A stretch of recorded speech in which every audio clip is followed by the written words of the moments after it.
सुना नहीं, जैसा खाओ अन्न वैसा होगा तन। हमारी बॉडी वैसी बनती है जो हम खाते हैं। अगर हम कोई भी ऐसी चीजें खाएंगे तो हमारी बॉडी के हार्मोन्स भी बिगड़ जाएंगे। आप में से कई लोग बोलते हैं हमें ना मछली बड़ी पसंद है जी। तो भैया मछली खाओ, लेकिन खुद शिकार करो, कांटा डाल के बैठो, फंस जाए तो खा लेना वही भून के। लेकिन आप कैसे मछली खाते हो? पकड़ी गई कहां पे? मुंबई में। पकड़ी गई बुधवार को, जहाज में पहुंची बुधवार को, डेक पे पहुंची वीरवार को, उसके ऊपर फार्मालीन लगा के पैक करके ट्रकों में लोड करी, दिल्ली भेजी, पहुंची सोमवार को, आजादपुर मंडी पे उतरी मंगलवार को, बुधवार को आपको पसंद आई वो, वीरवार को घर पे बनाई। कौन से दिन की मरी हुई है वो? पिछले बुधवार की। आप अपने घर में अपने सगे पति की, पिता की, मम्मी की, दादा की, दादी की लाश तो 24 घंटे नहीं रखते। मुर्गियां मछलियां 8 दिन पुरानी खा रहे हो। How it's healthy? हेल्दी होगी क्या वो? उसमें कई तरह के बैक्टीरिया नहीं पैदा हो चुके होंगे, कई तरह का केमिकल नहीं आ चुका होगा, बताओ। और आप सोचते हो हमें उससे हेल्थ मिलेगी। अगर आपको मछली खानी है तो अपना तालाब बनाओ, खुद की पालो, कांटा डालो, रोज पकड़ो, फंसाओ और उसको भूनो और खा जाओ। अब लोग बोलते हैं मुर्गा, पहले लोग पहले मुर्गा खाते थे, बकरा खाते थे, शिकार करके खाते थे भाई। वो पीछे भागते थे, वो भी भागता था, फिर उसको पकड़ते थे और वहीं जंगल में ही भून मान के खा लेते थे। तुम्हारी तरह थोड़ी कब मरा, कब पकाया, कब लेके आए, कब घर में बनाया, फिर अगले दिन खाया। कैसे हेल्दी हो गया वो? तो ये नॉनवेज है, चाहे वो मुर्गा, चाहे वो मुर्गी, कुछ भी, अंडा, ये बिल्कुल भी। लेकिन आप में से कईयों के सेंटीमेंट जुड़े हुए हैं। तो 2-3 पीढ़ी बाद जब हिलते डुलते बच्चे पैदा होंगे तो मेरी बातें याद आएंगी आपको, क्योंकि हार्मोन बिगड़ते बिगड़ते क्या होगा, वो एलजीबीटी समुदाय बढ़ जाएगा। और आप लोगों को तब याद आएगी कि ये सही बोल रहे थे, क्योंकि हार्मोन बिगड़ेंगे उससे। क्योंकि आप क्या खा रहे हो? डिस्टर्ब हार्मोन खा रहे हो। और डिस्टर्ब हार्मोन से क्या होगा? आगे वाली जो पीढ़ी आएगी वो भी। आपको पता है वियतनाम में गैस ऑरेंज यूज हुआ था, अमेरिका ने किया था। याद है आपको? किसी ने पढ़ी हो हिस्ट्री तो? वियतनाम वॉर चला था अमेरिका के साथ 1970s में। आज भी 2024 खत्म होने को आ गया, आज भी वहां बिना हाथ वाले, बिना सिर वाले, बिना पैर वाले, बिना किडनी वाले बच्चे पैदा होते हैं आज भी। जबकि कब गैस निकली थी? 1970 में, उस दशक में। तब अमेरिका ने ऑरेंज गैस छोड़ी थी कुछ 2 शहरों में। आपको याद है जापान में हिरोशिमा और नागासाकी में परमाणु बम के धमाके हुए थे, याद है? आज भी जापान में होने वाले 1.5% बच्चे उस इलाके के, जिनकी पीढ़ी भी 7वीं चल रही है, 6ठी चल रही है या 5वीं चल रही है, उनके बच्चे आज भी, किसी की आंख इतनी होती है, किसी की छोटी होती है, किसी की होती नहीं, किसी के कान नहीं होते, किसी के लिंग नहीं होता, किसी के लैट्रिन वाली जगह नहीं होती, किसी के आंतें नहीं होती। क्यों? क्योंकि वो केमिकल का असर आज भी कौन सी पीढ़ी तक?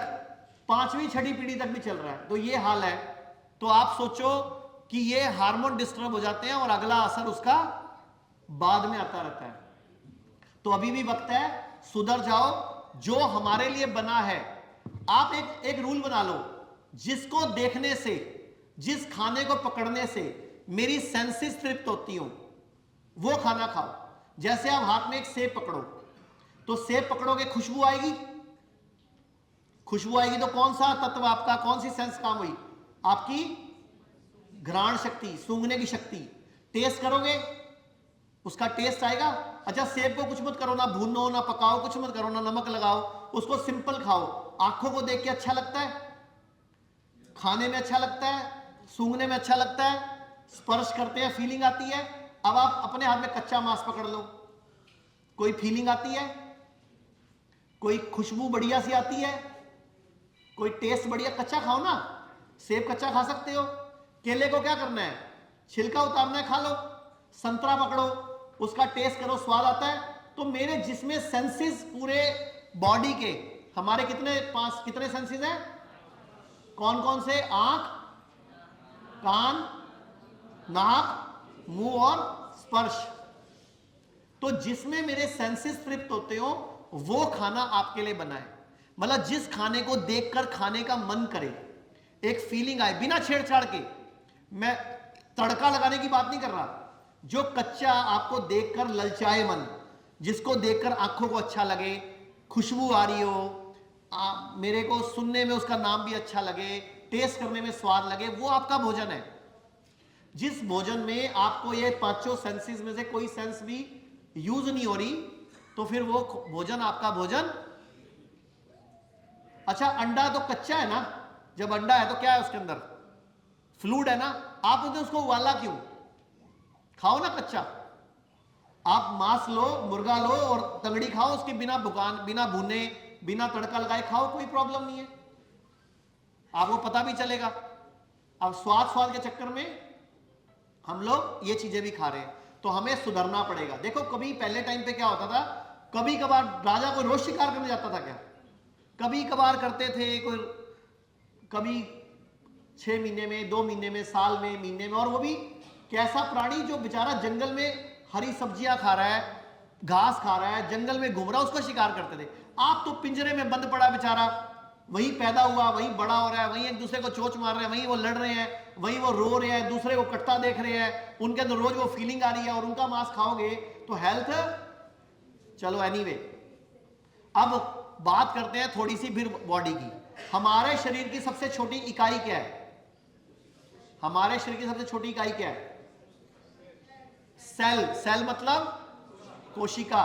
जब कुछ एक जैसी कोशिकाएं किसी एक काम को करने के लिए इकट्ठी हो जाती हैं तो बनता है उतक। उतक मतलब टिश्यू। और कुछ एक जैसे टिश्यू जब कोई एक काम करने के लिए इकट्ठे होते हैं तो बनता है अंग।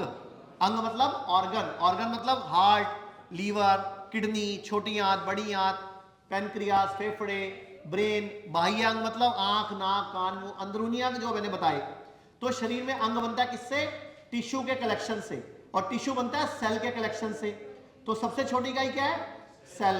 और जब कुछ एक जैसे अंग को ये काम करते हैं तो बनता है हमारा सिस्टम। जैसे हमारा रेस्पिरेटरी सिस्टम, ऐसे हमारी बॉडी में स्केलेटन सिस्टम, हड्डियों का ढांचा, ऐसे हमारा एक्सीलेटरी सिस्टम, ऐसे हमारा डाइजेस्टिव सिस्टम, ऐसे हमारा ब्लड सर्कुलेटरी सिस्टम, कई सारे सिस्टम।